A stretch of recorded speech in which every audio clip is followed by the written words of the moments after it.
Храмот Свети Архангел Михаил ги прави последните подготовки за одбележување на големиот празник Богојавление Водици. Во храмот досега се пријавиле 20 на кандидати кои ќе си ја пробат духовната среќа. Богојавленската литургија ќе започне во сабота во 8 часот, пошто свештенослужителите и верниците ќе се упатат кон местото викано Ширината, каде ќе се одржи чинот на положувањето на Светиот крст од 10:30.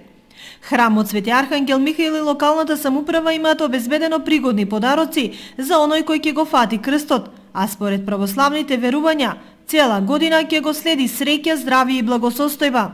Крстови ќе бидат фрлени во сите поголеми населени места во општината, а организацијата е во рацете на местните заедници и локалните православни храмови. Празникот кој се слави уште од вториот век е поврзан со крштевањето на Исус Христос од Свети Јован, кој оттогаш се нарекува крстител, а фаќањето на крстот значи соединување на човекот со Христа.